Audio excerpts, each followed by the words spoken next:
El cuerpo lleva la cuenta, cerebro, mente y cuerpo en la superación del trauma. Bessel van der Kolk. Las ideas, los procedimientos y las sugerencias contenidas en este libro no pretenden ser un sustituto de la consulta con su médico. Todas las cuestiones relativas a su salud requieren supervisión médica. Ni el autor ni la editorial serán responsables o imputables de cualquier pérdida o daño supuestamente derivados de cualquier información o sugerencia de este libro. A mis pacientes por llevar la cuenta y ser mi manual. Prólogo. Hacer frente al trauma. No es necesario ser soldado de guerra ni visitar un campo de refugiados en Siria o en el Congo para encontrar el trauma. Los traumas nos suceden a nosotros, a nuestros amigos, a nuestros familiares y a nuestros vecinos. Los estudios de los Centros de Control y Prevención de Enfermedades han demostrado que 1 de cada 5 estadounidenses sufrió abusos sexuales de niño. 1 de cada 4 fue físicamente maltratado por uno de sus progenitores hasta el punto de dejarle alguna marca en el cuerpo. Y 1 de cada 3 parejas recurre a la violencia física. 1/4 de nosotros creció con familiares alcohólicos y 1 de cada 8 ha sido testigo de cómo pegaban a su madre. Como seres humanos, somos una especie sumamente resiliente. Desde tiempos inmemoriales hemos ido recuperándonos de incesantes guerras, de innumerables desastres, tanto naturales como provocados por el hombre, y de la violencia y las traiciones en nuestra propia vida. Pero las experiencias traumáticas dejan huella, tanto a gran escala en nuestras historias y culturas como cerca de nuestro hogar, en nuestras familias, con oscuros secretos que pasan imperceptiblemente de generación en generación. También dejan huella en nuestra mente y en nuestras emociones, en nuestra capacidad de disfrutar y de mantener relaciones íntimas e incluso en nuestra biología y nuestro sistema inmunológico. El trauma no solo afecta a aquellos que están directamente expuestos a él, sino también a quienes los rodean. Los soldados que vuelven a casa después de combatir pueden asustar a sus familias con sus ataques de rabia y su ausencia emocional.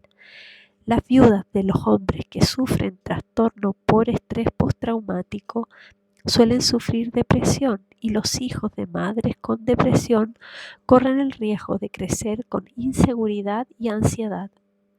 Haber estado expuesto a la violencia en la infancia suele dificultar el establecimiento de relaciones estables y de confianza en la edad adulta. El trauma, por definición, es insoportable e intolerable. La mayoría de las víctimas de violaciones, de los soldados de combate y de los niños que han sufrido abusos sexuales sufren tanto cuando piensan en lo que han vivido que intentan sacárselo de la cabeza, intentan actuar como si no hubiera sucedido nada para seguir adelante. Hace falta muchísima energía para seguir funcionando llevando sobre las espaldas el recuerdo del terror y la culpabilidad por la debilidad y la vulnerabilidad más absolutas. Aunque todos queramos seguir avanzando y dejar atrás el trauma, a la parte de nuestro cerebro que garantiza nuestra supervivencia, por debajo de nuestro cerebro racional, no se le da muy bien la negación. Mucho después de la experiencia traumática, esta parte puede reactivarse ante el menor atisbo de peligro y movilizar los circuitos cerebrales alterados y secretar enormes cantidades de hormonas del estrés. Ello precipita emociones desagradables, sensaciones físicas intensas y acciones impulsivas y agresivas. Estas reacciones postraumáticas parecen incomprensibles y abrumadoras. Al sentirse fuera de control, los supervivientes de traumas empiezan a temer estar dañados en lo más profundo de sí mismos, sin posibilidad de redención. La primera vez que recuerdo haber querido estudiar medicina fue en un campamento de verano a los 14 años. Mi primo Michael me tuvo despierto toda la noche contándome el complejo funcionamiento de los riñones, cómo secretan el material de desecho del cuerpo y luego reabsorben las sustancias químicas que mantienen el sistema en equilibrio. Su relato sobre el milagroso funcionamiento del cuerpo me tenía fascinado. Más adelante, durante cada fase de mi formación médica, tanto si estudiaba cirugía, cardiología o pediatría, me resultaba cada vez más evidente que la clave para la curación era conocer el funcionamiento del organismo humano. Cuando empecé la rotación en psiquiatría, sin embargo, me sorprendió el contraste entre la increíble complejidad de la mente y los modos en que los seres humanos están conectados y vinculados entre sí, con lo poco que sabían los psiquiatras sobre los problemas que estaban tratando. ¿Cómo saber tanto algún día sobre el cerebro, la mente y el amor como lo que sabemos de los otros sistemas que componen nuestro organismo? Obviamente, todavía estamos muy lejos de disponer de este tipo de conocimiento detallado, pero el nacimiento de 3 nuevas ramas de la ciencia ha generado en una explosión del conocimiento sobre los efectos del trauma psicológico, el maltrato y el abandono. Estas nuevas disciplinas son la neurociencia, el estudio de cómo el cerebro soporta los procesos mentales, la psicopatología del desarrollo, el estudio del impacto de las experiencias negativas en el desarrollo de la mente y del cerebro, y la neurobiología interpersonal, el estudio de cómo influye nuestro comportamiento en las emociones, la biología y la mentalidad de la gente que nos rodea. La investigación en estas nuevas disciplinas ha revelado que el trauma produce verdaderos cambios fisiológicos, incluyendo el recalibrado de la alarma del sistema cerebral, un aumento en la actividad de las hormonas del estrés y alteraciones en el sistema que distingue la información relevante de la irrelevante. Sabemos cómo afecta el trauma a la parte del cerebro que transmite la sensación física de estar vivos. Estos cambios explican por qué las personas traumatizadas desarrollan una hipervigilancia ante las amenazas, a costa de la espontaneidad en su vida diaria. También nos ayudan a entender por qué la gente traumatizada suele sufrir repetidamente los mismos problemas y por qué le cuesta tanto aprender de la experiencia. Sabemos que su comportamiento no es resultado de ningún defecto moral, ni de una falta de fuerza de voluntad, ni de su mal carácter. Es causado por unos cambios reales en el cerebro. Este mayor conocimiento sobre los procesos básicos que subyacen tras el trauma también ha abierto nuevas posibilidades para paliar o incluso revertir sus daños. Ahora podemos desarrollar métodos y experimentos que recurren a la propia neuroplasticidad natural del cerebro para ayudar a los supervivientes a sentirse completamente vivos en el presente y a seguir adelante con su vida. Existen fundamentalmente 3 vías. Uno de arriba abajo, hablando, reconectando con los demás, permitiéndonos saber y comprender qué nos sucede mientras procesamos los recuerdos del trauma. 2. Tomando fármacos para silenciar las reacciones de alarma inadecuadas o utilizando otras tecnologías que cambian el modo en que el cerebro organiza la información. Y 3. De abajo arriba, permitiendo que el cuerpo tenga experiencias que contradigan profunda e instintivamente la impotencia, la rabia o el colapso resultantes del trauma. Saber cuál es mejor para cada superviviente particular es una cuestión empírica. La mayoría de las personas con las que he trabajado han necesitado una combinación de las tres. En esto he trabajado toda mi vida. En este empeño he contado con el apoyo de mis compañeros y estudiantes del Trauma Center, que fundé hace 30 años. Juntos hemos tratado a miles de niños y adultos con trauma, víctimas de abusos infantiles, de desastres naturales, de guerras, de accidentes y de la trata de personas. Personas que han sido atacadas por conocidos y por extraños. Tenemos una larga tradición de hablar profundamente de nuestros pacientes en las reuniones semanales del equipo de tratamiento y de seguir con atención cómo funcionan los diferentes tratamientos para cada uno de ellos individualmente.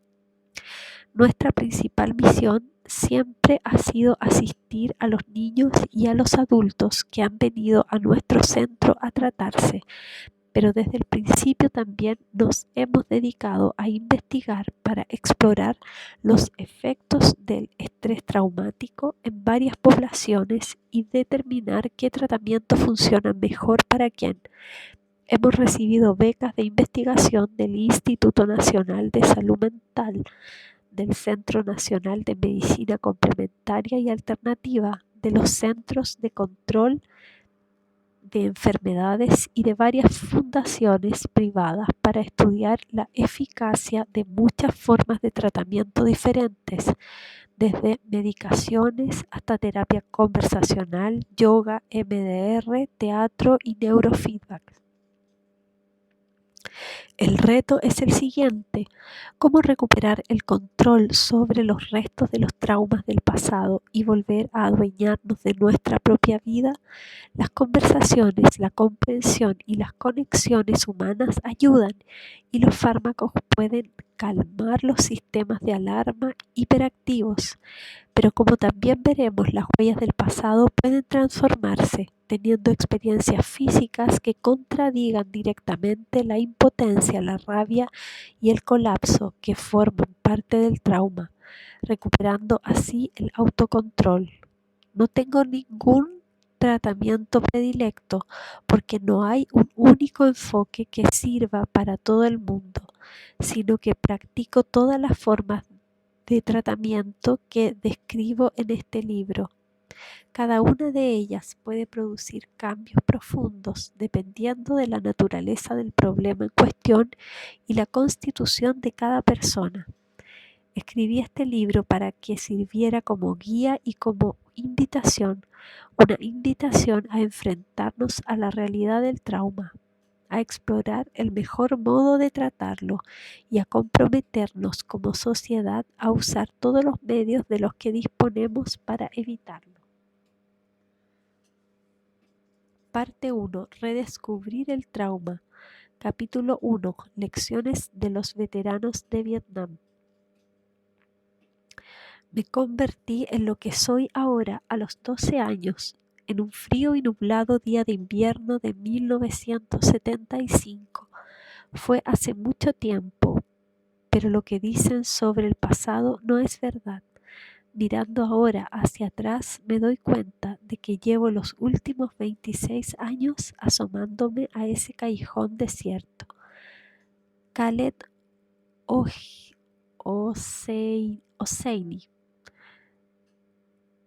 The Kid Runner. No sé qué significará eso, pero bueno. La vida de algunas personas parece fluir como en una narración. La mía ha tenido varias paradas y arranques. Esto es lo que hace el trauma. Interrumpe la trama, simplemente sucede y la vida sigue. Nadie te prepara para ello. Jessica Stern, Daniel, A Memoir of Terror. Mi primer día como psiquiatra en plantilla de la clínica de Boston de la Administración para Asuntos de los Veteranos, Estados Unidos, fue el jueves después del fin de semana del 4 de julio de 1978, mientras colgaba una reproducción de mi cuadro favorito de Bruegel, El ciego guiando al ciego. En la pared de mi nueva consulta escuché cierto alboroto en la zona de recepción, al final del pasillo. Al cabo de un rato, un hombre grande y desaliñado, con un traje de 3 piezas manchado, con una copia de la revista Soldier of Fortune bajo el brazo, irrumpió en mi consulta. Estaba tan alterado y tan claramente resacoso que me pregunté cómo podría ayudar a esa mole. Le pedí que tomara asiento y que me contara qué podía hacer por él. Se llamaba Tom. 10 años antes había sido marín sirviendo en Vietnam. Se había pasado el fin de semana festivo encerrado en su despacho de abogado del centro de Boston, bebiendo y mirando fotografías antiguas en lugar de con su familia. Sabía por años anteriores que el ruido, los fuegos artificiales, el calor y el picnic en el patio de su hermana, con todo el extenso follaje de principios de verano como telón de fondo, todo lo cual le recordaba Vietnam, le volvería loco. Al ponerse tan mal, tuvo miedo de estar con su familia porque se comportaba como un monstruo con su esposa y sus 2 hijos pequeños. El ruido de los niños le alteraba tanto que tenía que salir de casa hecho una furia para no hacerles daño. Solo se calmaba bebiendo para olvidar o conduciendo su Harley Davidson. Sí, a velocidades peligrosas. La noche tampoco le daba mucha tregua, ya que se despertaba constantemente con pesadillas sobre una emboscada en un arrozal en Nam, en el que todos los miembros de su pelotón morían o terminaban heridos. También sufría unos terribles flashbacks en los que veía a niños vietnamitas muertos.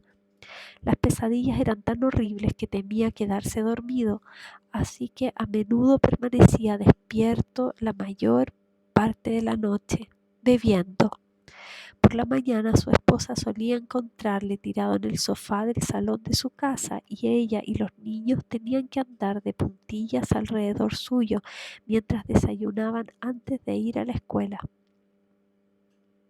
Para ponerme al corriente de su historial, Tom me contó que se había graduado en la universidad en 1965 con las mejores calificaciones de su clase. En línea con la tradición familiar de servicio militar, se enroló en el cuerpo de los marines inmediatamente después de graduarse. Su padre había servido en la Segunda Guerra Mundial en el ejército del general Patton y Tom nunca cuestionó las expectativas de su padre, atlético, inteligente y líder evidente. Tom se sentía poderoso y efectivo tras realizar la formación básica, un miembro del equipo que se sentía preparado para casi todo.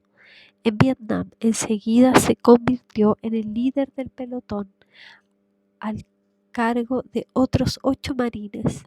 Sobrevivir abriéndose paso por el barro bajo los disparos de ametralladoras puede dejar a la gente con una percepción sobre sí misma y sobre sus compañeros bastante positiva.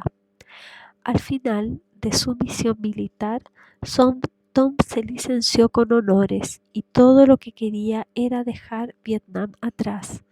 Aparentemente eso es lo que hizo. Fue a la universidad gracias a la Ley de Ayuda para Veteranos, la GI Bill, y se licenció en la Facultad de Derecho. Se casó con su novia del instituto y tuvo 2 hijos.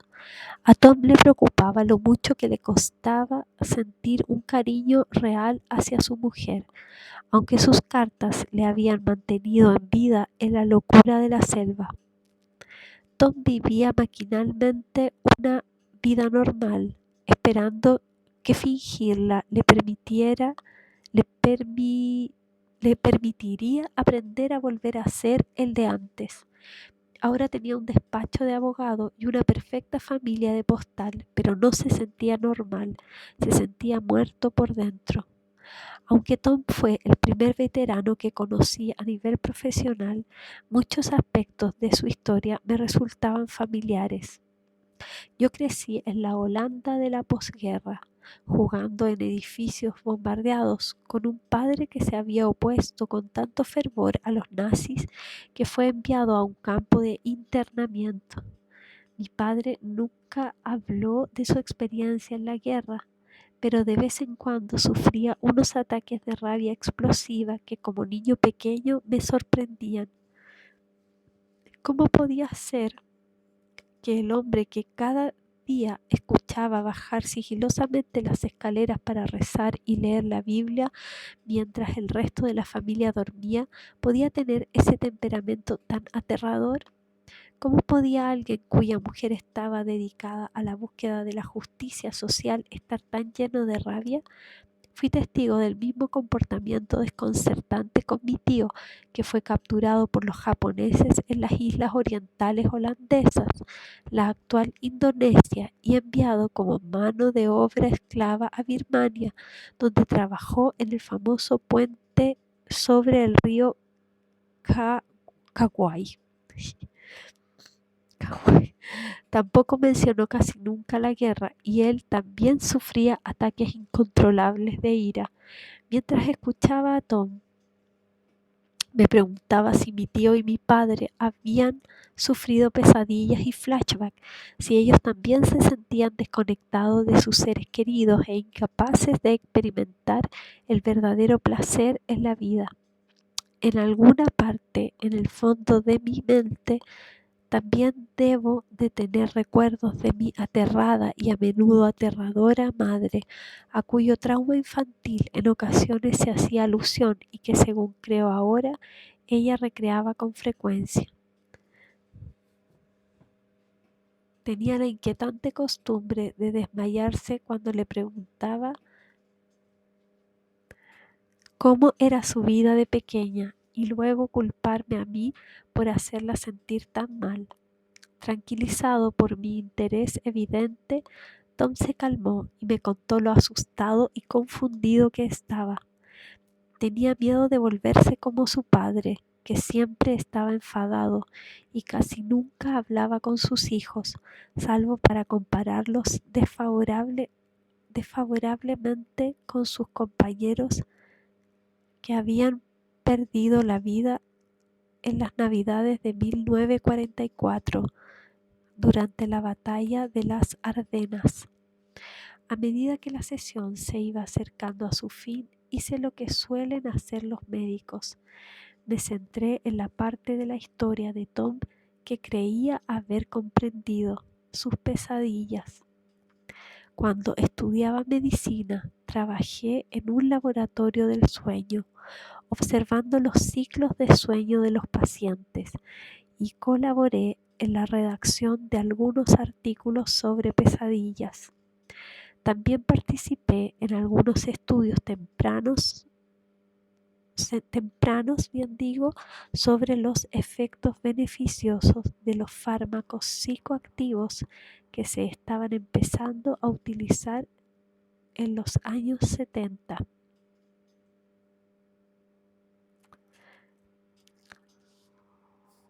Así pues, aunque no comprendía del todo el alcance de los problemas de Tom, las pesadillas eran algo que conocía mejor y como ferviente creyente en que la química puede proporcionarnos una vida mejor, le receté un fármaco que sabía que era efectivo para reducir la incidencia y la gravedad de las pesadillas. Programé una visita de seguimiento para Tom al cabo de 2 semanas.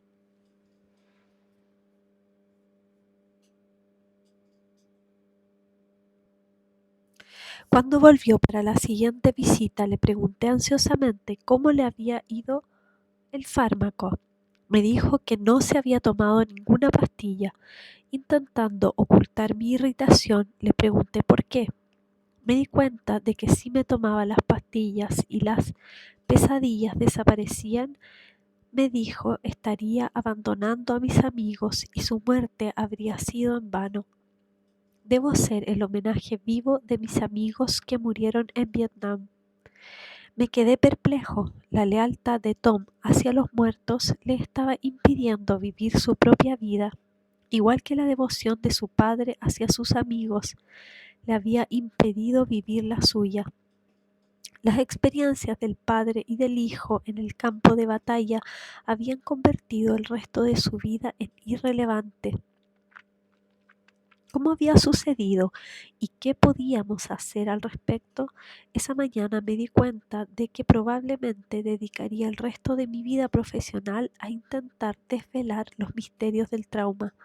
¿Cómo hacen las experiencias horribles que la gente permanezca irremediablemente atascada en el pasado? ¿Qué sucede en la mente y en el cerebro de la gente que la mantiene paralizada, atrapada en un lugar del que desean escapar desesperadamente?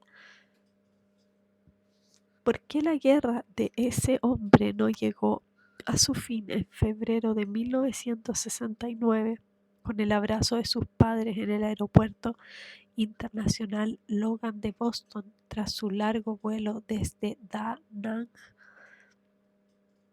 La necesidad de Tom de vivir su vida como un homenaje a sus compañeros me hizo entender que estaba sufriendo una patología mucho más compleja que simplemente tener malos recuerdos o una química cerebral alterada o unos circuitos del miedo alterados en el cerebro. Antes de la emboscada en el arrozal, Tom había sido un amigo entregado y leal, una persona que disfrutaba de la vida con muchos intereses y placeres. En un momento aterrador, el trauma lo había transformado todo. Durante mi época en la Administración para Asuntos de los Veteranos, conocí a muchos hombres que respondían de un modo similar.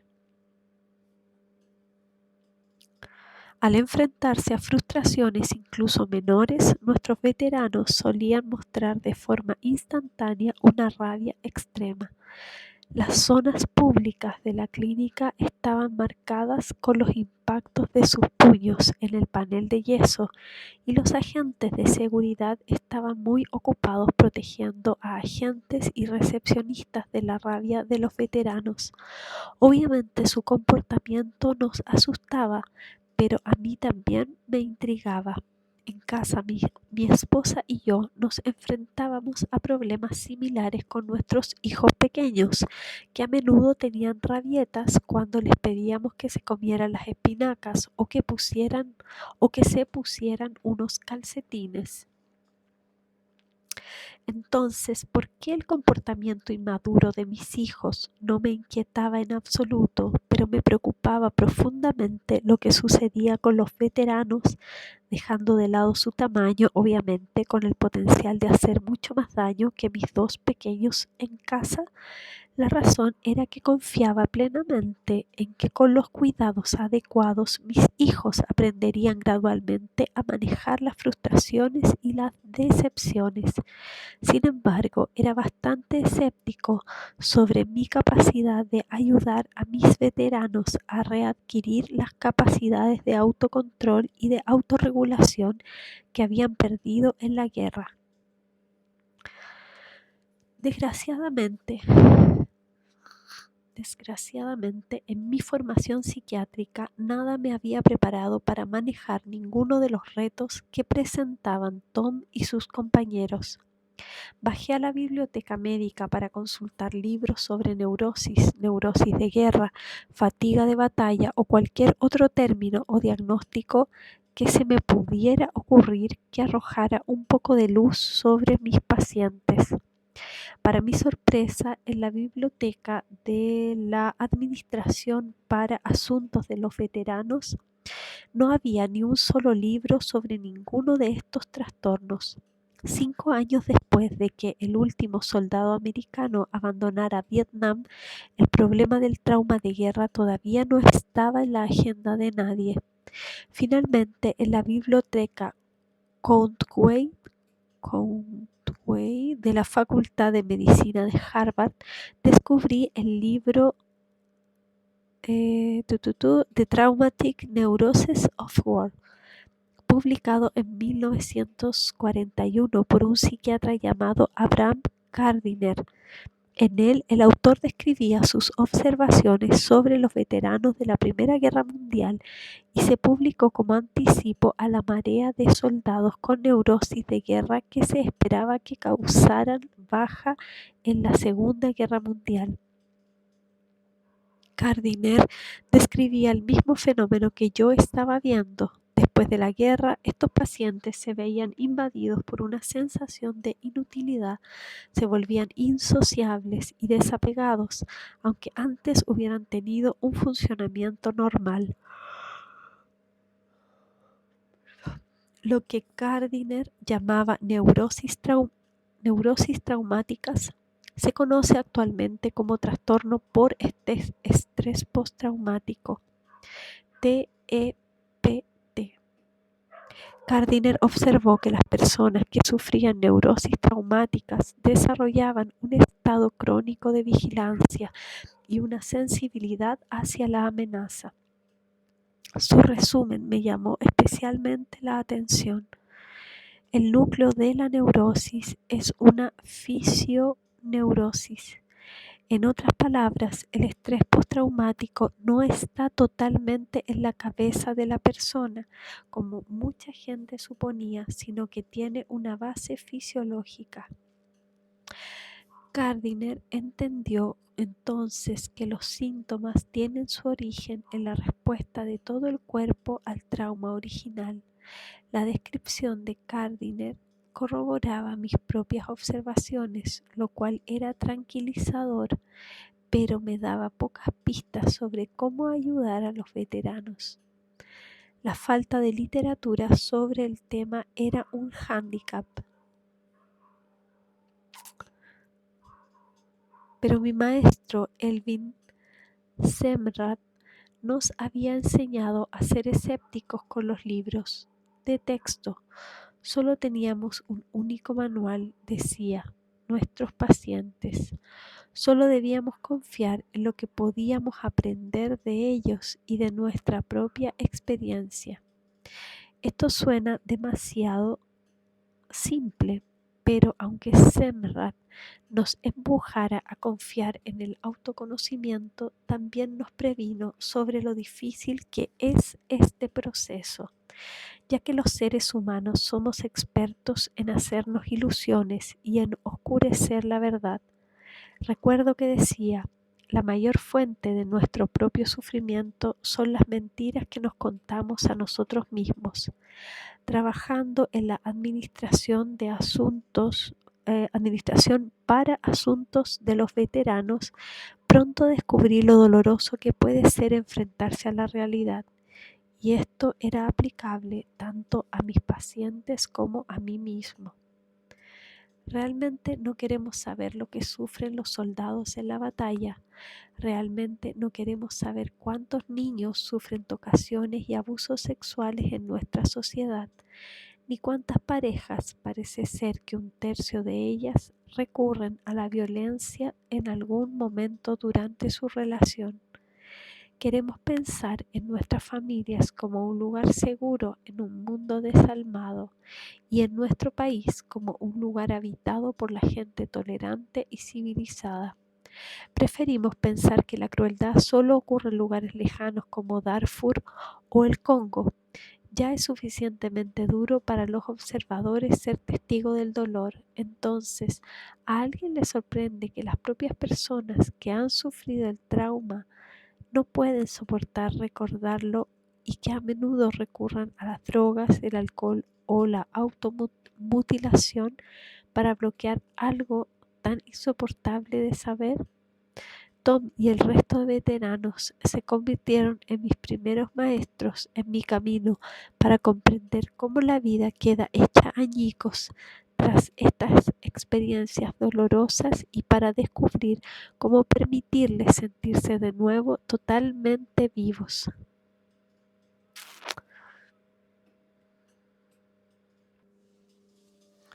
El trauma y la pérdida de uno mismo.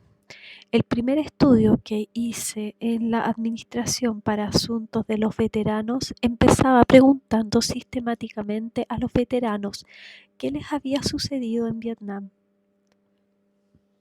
Quería saber qué les había empujado al límite y por qué algunos se habían roto como resultado de aquella experiencia, mientras que otros habían sido capaces de seguir adelante con su vida. La mayoría de los hombres que entrevisté habían ido a la guerra sintiéndose preparados, unidos por el rigor del entrenamiento básico y del peligro compartido. Intercambiaban fotografías de sus familiares y novias, aguantando los defectos de los demás, y estaban dispuestos a arriesgar su vida por sus amigos. La mayoría confiaba sus secretos oscuros a un amigo y algunos llegaban al punto de compartir las camisas y los calcetines con los demás. Muchos de los hombres mantenían amistades similares a las de Tom con Alex. Tom conoció a Alex, un italiano de Malden, Massachusetts, en su primer día en el país e inmediatamente se hicieron amigos íntimos. Conducían juntos el jeep, escuchaban la misma música y se leían mutuamente las cartas de sus familiares. Se emborrachaban juntos y perseguían a las mismas chicas vietnamitas en los bares. Tras unos 3 meses en el país, un día Tom conducía a su equipo en una patrulla a pie por un arrozal justo antes del atardecer. De repente una lluvia de disparos empezó a caer desde el muro verde de la selva que los rodeaba, alcanzando uno a uno a los hombres que tenía a su alrededor. Tom me contaba cómo fue viendo con un horror impotente cómo morían o eran heridos todos los miembros de su pelotón en cuestión de segundos. Nunca podría sacarse de la mente una imagen, la nuca de Alex con él boca abajo en el arrozal, con los pies en el aire. Tom lloraba al recordar, fue el único amigo de verdad que tuve. Después, por la noche, Tom seguía escuchando los gritos de sus hombres y viendo sus cuerpos caer en el agua. Cualquier sonido, olor o imagen que le recordara esa emboscada, como el sonido de los fuegos artificiales del 4 de julio, le hacían sentirse igual de paralizado, aterrorizado y enfurecido que el día en que un helicóptero le evacuó del arrozal. Pero peor aún para Tom que los recurrentes flashbacks de la emboscada era quizás el recuerdo de lo que sucedió a continuación. Era fácil imaginar cómo la rabia de Tom por la muerte de su amigo condujo a la desgracia que se produjo después. Estuvo meses intentando superar los remordimientos que le paralizaban antes de poderme hablar de ello. Desde tiempos inmemoriales, los veteranos, como Aquiles en la Ilíada de Homero, han respondido a la muerte de sus compañeros con actos atroces de venganza. El día siguiente a la emboscada, Tom fue en un estado de histeria a un pueblo vecino y mató a niños. Disparó a un granjero inocente y violó a una mujer vietnamita. Después de aquello le fue completamente imposible volver a casa de un modo normal. ¿Cómo puedes ponerte delante de tu amada y decirle que has violado violentamente a una mujer como ella? O ver cómo tu hijo da sus primeros pasos recordándote al niño que has asesinado.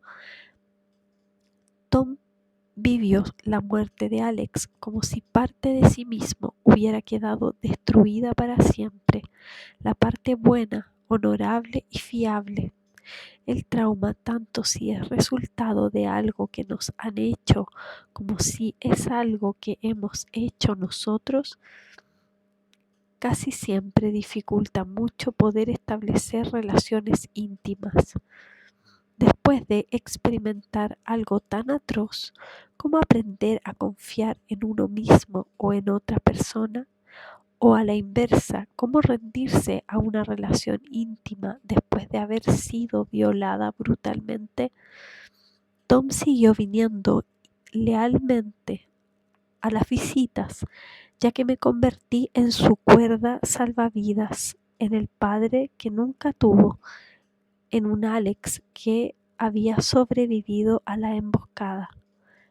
Hace falta una confianza enorme y mucho valor para permitirse a uno mismo recordar.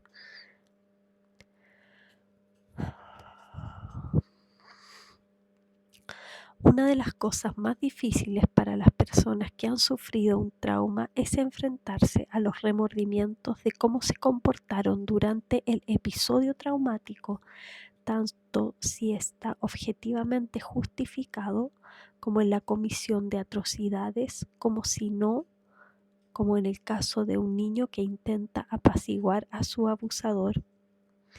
Una de las primeras personas en escribir sobre este fenómeno fue Sarah Haley, que tenía su consulta al lado de la mía en la clínica de la Administración para Asuntos de los Veteranos. En un artículo titulado Cuando el paciente cuenta atrocidades, que fue uno de los grandes impulsos para la creación definitiva del diagnóstico de trastorno por estrés postraumático, describía la enorme e intolerable dificultad de hablar de y escuchar los actos horrendos que suelen cometer los soldados en el transcurso de sus experiencias bélicas. Ya es suficientemente difícil hacer frente al sufrimiento infligido a otras personas, pero muchas personas traumatizadas en lo más profundo de sí mismas sufren incluso más por los remordimientos que sienten por lo que hicieron o no hicieron bajo ciertas circunstancias. Se desprecian a sí mismas por lo aterrorizadas, dependientes, excitadas o furiosas que se sintieron. En los años posteriores comprobé la existencia de un fenómeno similar entre las víctimas de abusos infantiles. La mayoría de ellas tienen unos remordimientos atroces por las cosas que hicieron para sobrevivir y mantener una conexión con la persona que abusaba de ellas.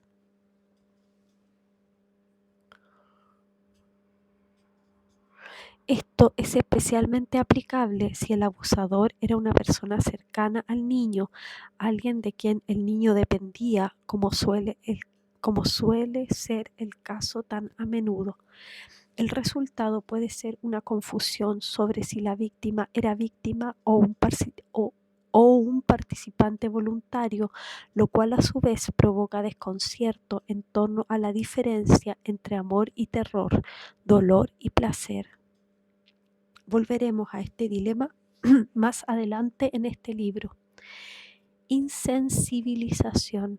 Quizás el peor de los síntomas de Tom era que se sentía insensibilizado emocionalmente.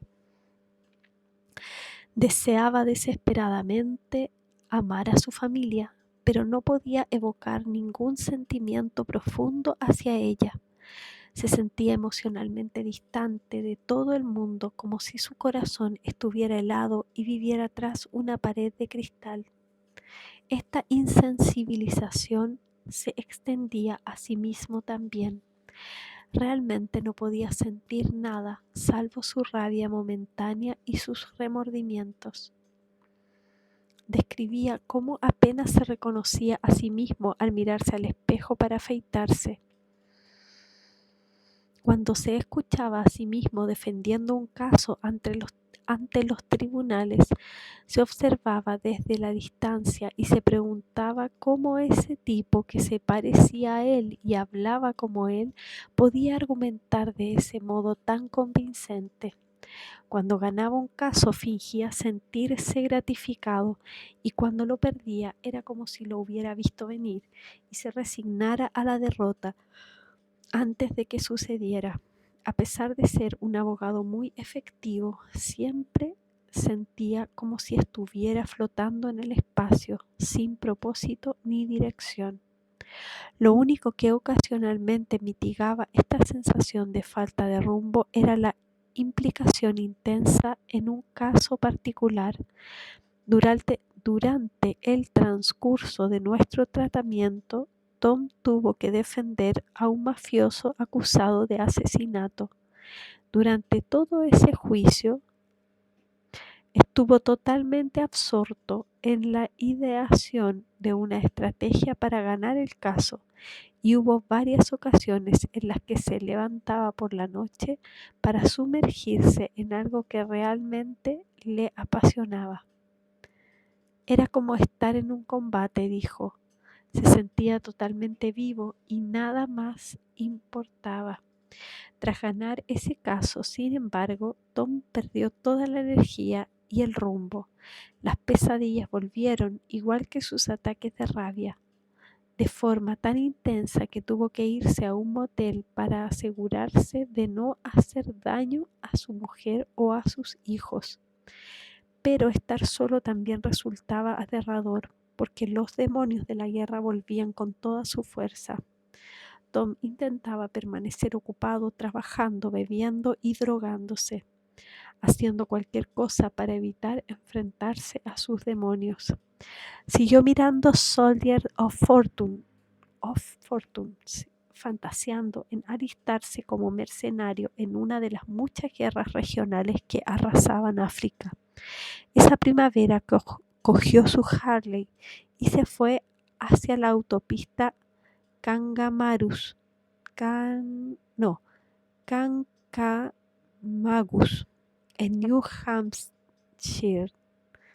Las vibraciones, la velocidad y el peligro de ir en moto le ayudaban a recomponerse hasta el punto de poder dejar la habitación del motel y volver con su familia. La reorganización de la percepción. Otro estudio que realicé en la Clínica de la Administración para Asuntos de los Veteranos empezó como una investigación sobre las pesadillas, pero terminó explorando cómo el trauma cambia la percepción y la imaginación de las personas. Bill, un antiguo médico que había vivido los duros combates de Vietnam una década antes, fue la primera persona apuntada en mi estudio sobre las pesadillas. Después de licenciarse, se matriculó en un seminario teológico y se le asignó su primera parroquia en una iglesia de la congregación en un suburbio de Boston. Estuvo bien hasta que él y su esposa tuvieron su primer hijo. Al poco tiempo de nacer el bebé, su esposa, enfermera, volvió al trabajo mientras que él se quedó en casa trabajando en su sermón semanal y otros deberes de la parroquia y cuidando del recién nacido. El primer día que se quedó solo con el bebé, este empezó a llorar y de repente se encontró inundado por imágenes insoportables de niños muriendo en Vietnam.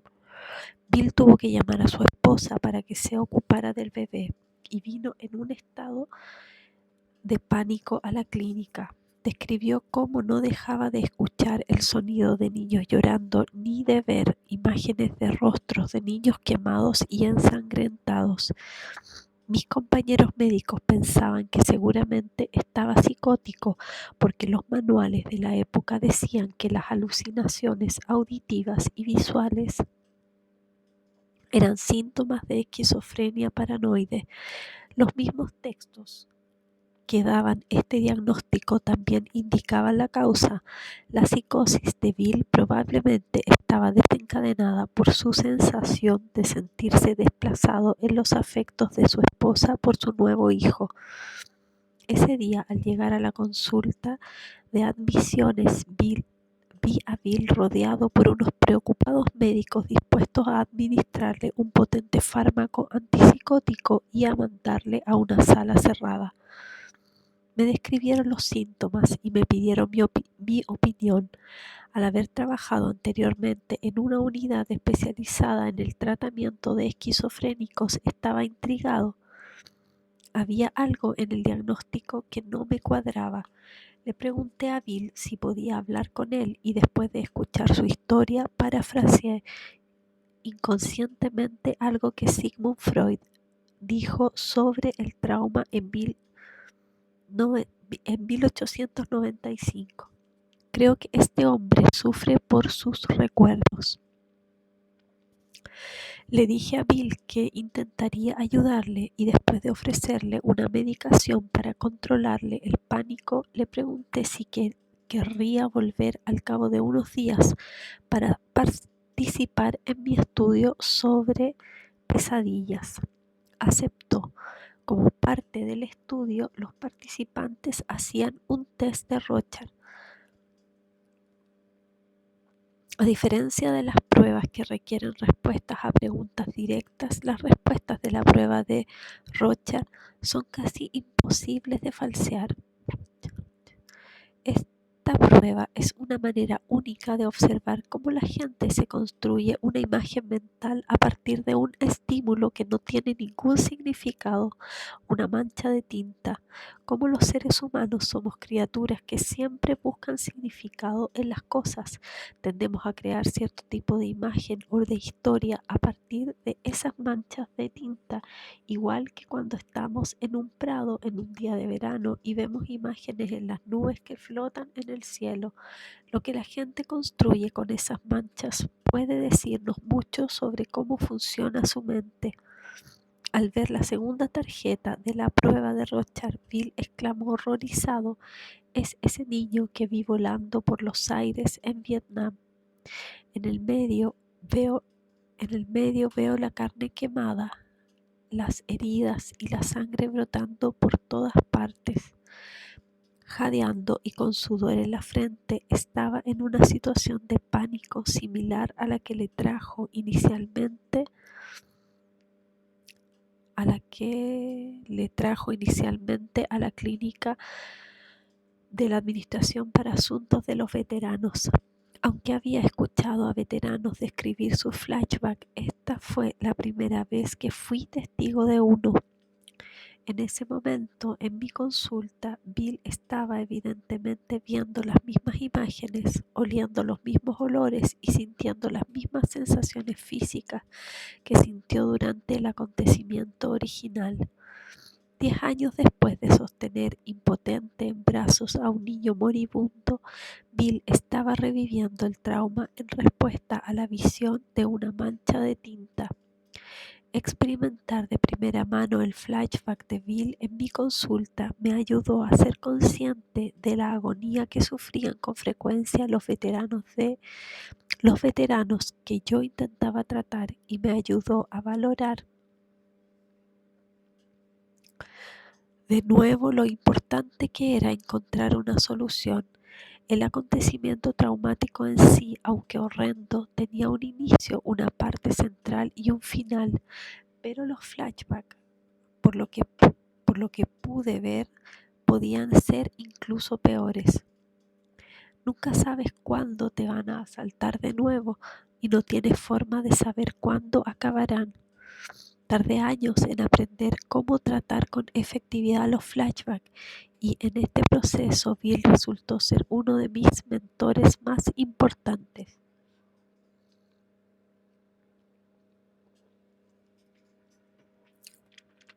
Cuando pasamos la prueba de Rorschach a otros 21 veteranos, la respuesta fue coherente.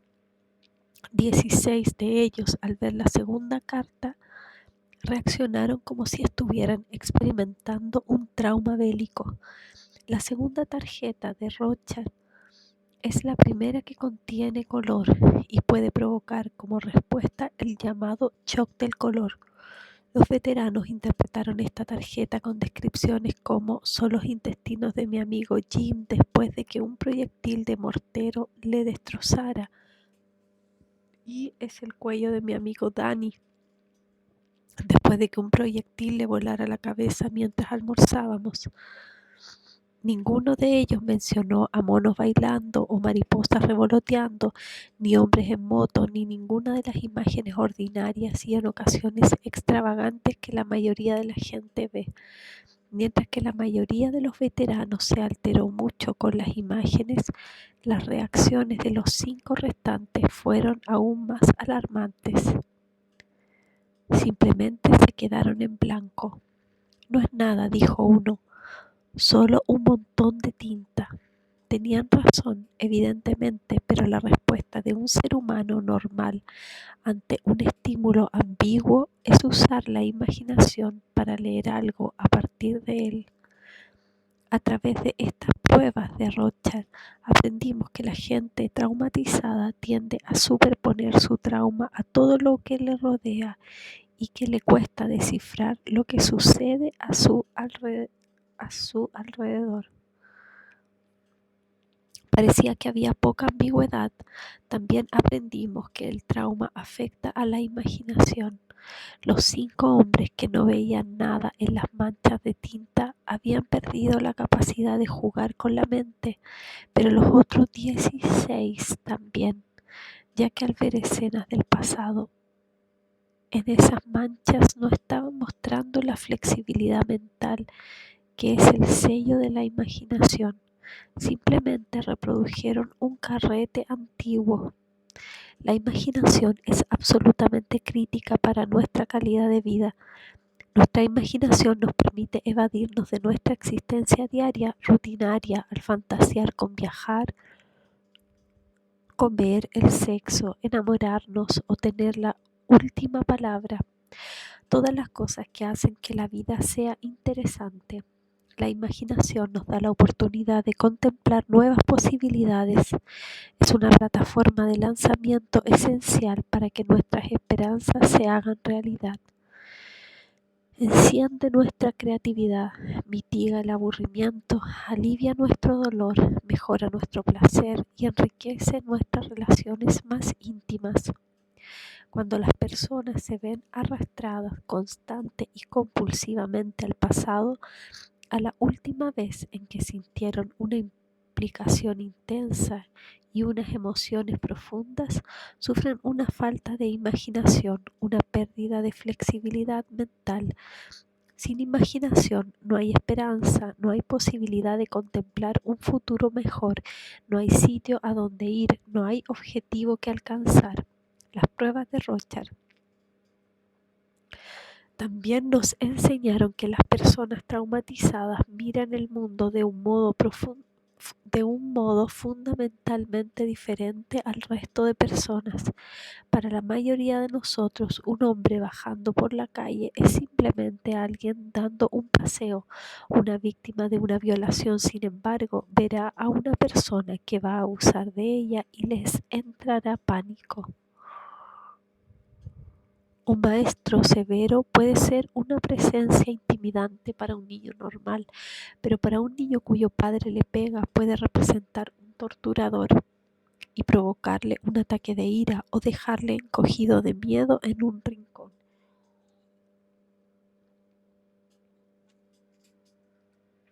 Atascados en el trauma. Nuestra clínica estaba inundada de veteranos buscando ayuda psiquiátrica. Sin embargo, debido a una grave falta de médicos cualificados, lo único que podíamos hacer era poner a la mayoría en una lista de espera, incluso mientras seguían maltratándose a sí mismos y a sus familias. Empezamos a notar un marcado aumento en los arrebatos de veteranos por ataques violentos y peleas entre borrachos, así como un número alarmante de suicidios. Me autorizaron a montar un grupo con veteranos de Vietnam jóvenes que sirviera como depósito de contención a la espera de poder empezar con ellos un tratamiento de verdad.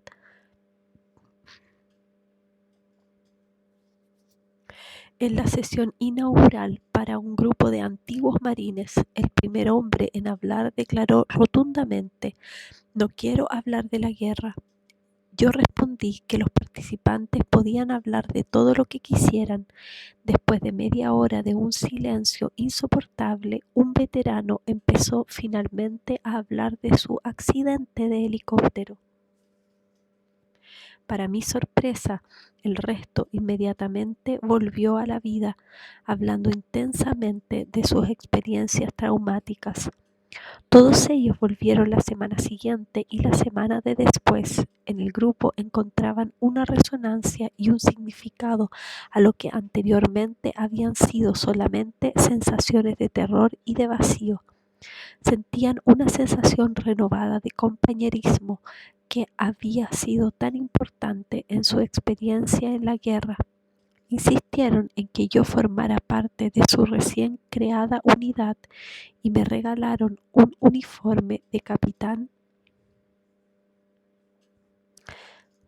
de los marines para mi cumpleaños. Volviéndolo en retrospectiva, ese gesto reveló parte del problema. ¿Estabas dentro o fuera? ¿Pertenecías a la unidad o no eras nadie?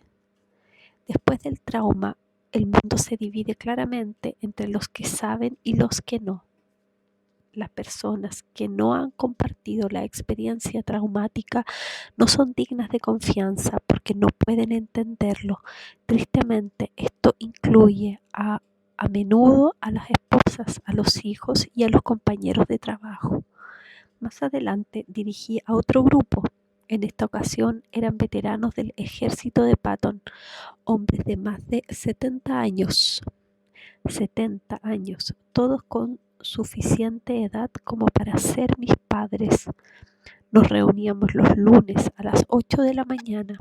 En Boston, las tormentas de nieve paralizan en ocasiones el transporte público, pero para mi sorpresa todos venían incluso cuando había ventisca, algunos de ellos caminando arduamente varios kilómetros por la nieve para llegar a la clínica de la Administración para Asuntos de los Veteranos.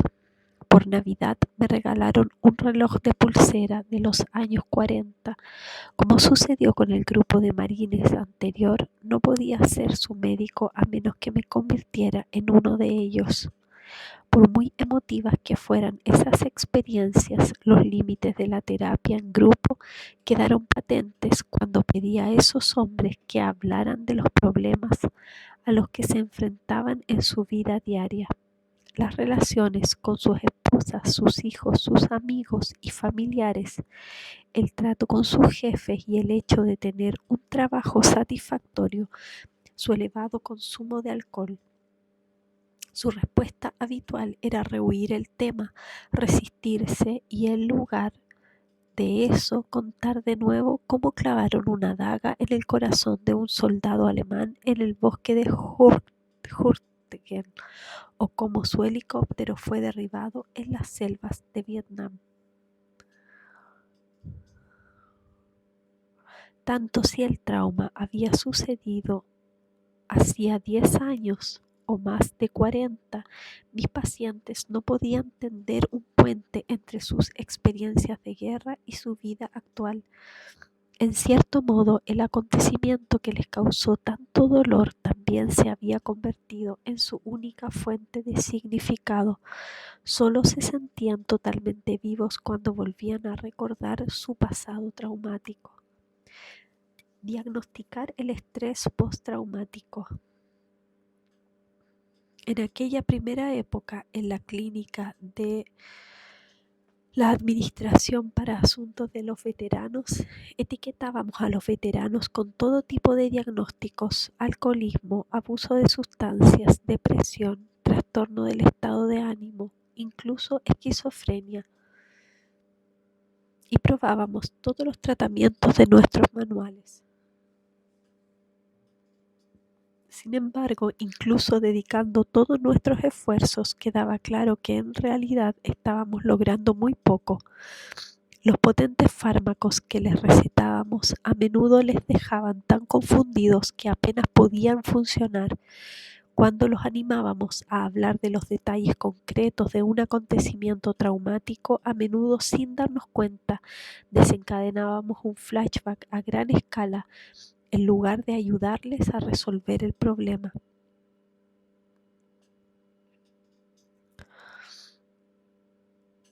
Muchos de ellos abandonaban el tratamiento porque no solo no lográbamos ayudarles, sino que en ocasiones empeoraban. En 1980 se produjo un punto de inflexión cuando un grupo de veteranos de Vietnam, con la ayuda de los psicoanalistas Chaim Shattan y Robert J. Lifton de Nueva York presionaron con éxito a la Asociación Americana de Psiquiatría para crear un nuevo diagnóstico, el trastorno por estrés postraumático, que describía un conjunto de síntomas comunes en menor o mayor grado a todos nuestros veteranos. Identificar sistemáticamente los síntomas y agruparlos juntos en un trastorno finalmente dio nombre al sufrimiento de personas anuladas por el terror y la impotencia. Con el marco conceptual del trastorno por estrés postraumático, el terreno ya estaba abonado para un cambio radical en nuestra manera de comprender a nuestros pacientes. A la larga, esto llevó a una explosión de estudios y de intentos de encontrar tratamientos efectivos. Inspirándome en las posibilidades que presentaba este nuevo diagnóstico, le propuse a la clínica un estudio sobre la biología de los recuerdos traumáticos. Los recuerdos de las personas que sufren trastorno por estrés postraumático eran distintos de los demás. Para la mayoría de la gente, el recuerdo de un acontecimiento desagradable se borra con el tiempo o se transforma en algo más benigno, pero la mayoría de nuestros pacientes eran incapaces de considerar su pasado como una historia que hubiera sucedido mucho tiempo atrás. La primera línea de la carta de denegación de la subvención decía así: nunca se ha demostrado que el trastorno por estrés postraumático sea relevante para la misión de la Administración para los Asuntos de los Veteranos.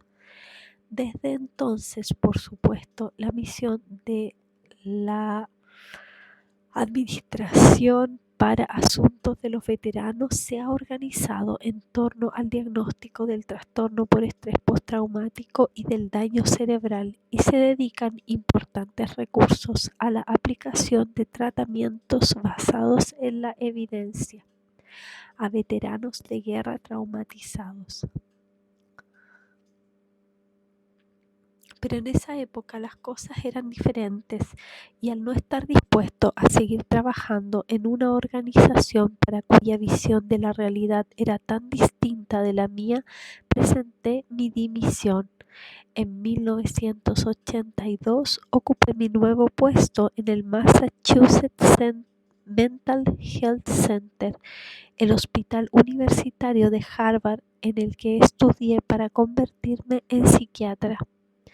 Mi nueva responsabilidad era enseñar una nueva área de estudio: psicofarmacología, la administración de fármacos para aliviar la enfermedad mental.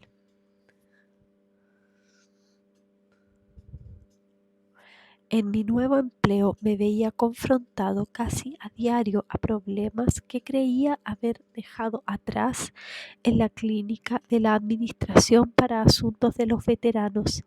Mi experiencia con los veteranos de guerra me había sensibilizado tanto ante el impacto del trauma que ahora escuchaba de un modo muy distinto a los pacientes deprimidos o con ansiedad que me contaban sus historias de abusos sexuales y violencia familiar.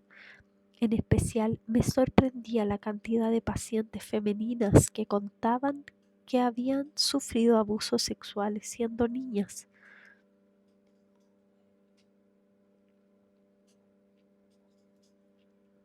Era desconcertante, porque los manuales estándares de psiquiatría de la época afirmaban que el incesto era muy poco frecuente en Estados Unidos y que solo ocurría a 1 de cada millón de mujeres.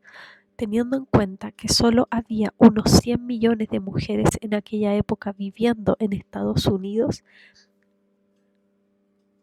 me preguntaba cómo 47, casi la mitad, se las habían apañado para encontrar mi consulta en el sótano del hospital. Además, los manuales decían: existe poco consenso sobre el papel del incesto padre-hija como fuente de una psicopatología subsiguiente grave. Mis pacientes con historias de incesto estaban lejos de no sufrir una psicopatología subsiguiente. Estaban profundamente deprimidas, confusas y a menudo incurrían en comportamientos extrañamente autolesivos, como cortarse con hojas de afeitar. Los libros seguían prácticamente respaldando el incesto, explicando que esta actividad incestuosa reduce la posibilidad de sufrir psicosis por parte del sujeto y permite un mejor ajuste al mundo exterior. En realidad, sin embargo, resultaba que el incesto tenía unos efectos devastadores en el bienestar de las mujeres. En muchos sentidos, estas pacientes no eran tan diferentes de los veteranos que acababa de dejar atrás en la clínica de la Administración para Asuntos de los Veteranos. También tenían pesadillas y flashbacks. También alternaban entre arranques ocasionales de rabia explosiva y largos periodos de desconexión emocional. La mayoría de ellas habían tenido muchos problemas de relación con los demás y les costaba mantener relaciones serias. Como sabemos, la guerra no es la única desgracia que arruina la vida de los seres humanos. Mientras que aproximadamente un cuarto de los soldados que sirven en zonas de guerra se espera que desarrollen problemas postraumáticos graves, la mayoría de los estadounidenses sufren un crimen violento en algún momento de su vida, y algunos informes más detallados han revelado que 12 millones de mujeres en Estados Unidos han sido víctimas de violación. Más de la mitad de todas las violaciones se producen en chicas menores de 15 años. Para muchas personas la guerra empieza en casa. Cada año se considera que aproximadamente 3 millones de niños en Estados Unidos son víctimas de maltrato infantil y abandono. 1 millón de esos casos son graves y suficientemente creíbles para obligar a los servicios locales de protección de la infancia o a los tribunales de menores a emprender acciones. En otras palabras, por cada soldado que sirve en una zona de guerra en el extranjero, hay 10 niños en peligro en su propio hogar. Esto es especialmente trágico porque para un niño que está creciendo es muy duro recuperarse cuando la fuente de terror y de dolor no es el enemigo, sino sus propios cuidadores. Un nuevo enfoque. En las 3 décadas que han pasado desde que conocí a Tom, he aprendido muchísimo no solo sobre el impacto y las manifestaciones del trauma, sino también sobre cómo ayudar a las personas con traumas a encontrar de nuevo su camino. Desde principios de los años 90, las herramientas para captar imágenes cerebrales han empezado a mostrarnos lo que realmente ocurre en el cerebro de las personas traumatizadas. Esto ha resultado ser esencial para comprender el daño infligido por el trauma y nos ha orientado en la formulación de caminos completamente nuevos para la recuperación. También hemos empezado a comprender cómo afectan las experiencias abrumadoras a nuestras sensaciones más recónditas y a la relación con nuestra realidad física, la esencia de quienes somos. Hemos aprendido que el trauma no es solo un acontecimiento que se produjo en algún momento del pasado, también es la huella dejada por una experiencia en la mente, el cerebro y el cuerpo. Esta huella tiene consecuencias permanentes sobre el modo en que el organismo humano logra sobrevivir en el presente. El trauma genera una reorganización fundamental del manejo que las personas por parte del El trauma genera una reorganización fundamental del manejo de las personas por parte de la mente y del cerebro. cambia no solo cómo y en qué pensamos, sino también nuestra propia capacidad de pensar. Hemos descubierto que ayudar a las víctimas de traumas a encontrar las palabras para describir lo que les ha ocurrido es profundamente significativo, pero a menudo no es suficiente.